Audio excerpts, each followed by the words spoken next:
एक छोटे से गांव में नदीम नाम का एक गरीब आदमी रहता था। उसके पास मिट्टी का एक घर और ब्रूनो नाम का एक वफादार कुत्ता था। हर सुबह वह अपनी थकी हुई टांगों के साथ जंगल की ओर निकल जाता।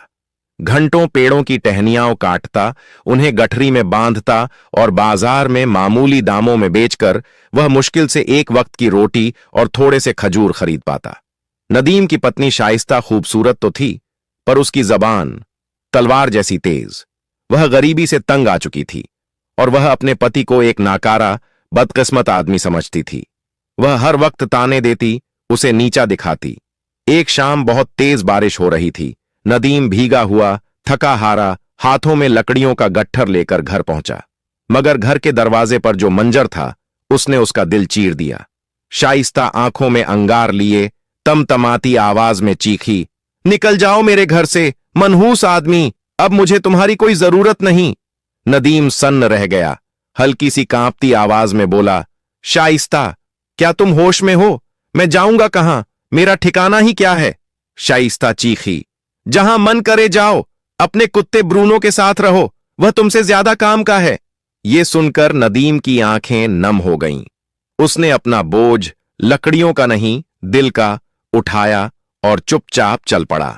ब्रूनो उसके पीछे चुपचाप चल रहा था, जैसे वह समझ रहा हो कि उसके मालिक का दिल आज बुरी तरह टूट चुका है।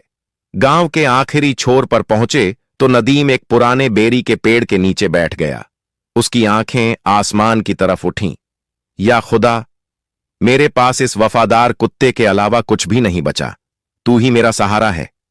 बस वहीं से एक ऐसी कहानी की शुरुआत हुई जिसकी तसव्वुर न कभी शाइस्ता ने किया था, न नदीम ने।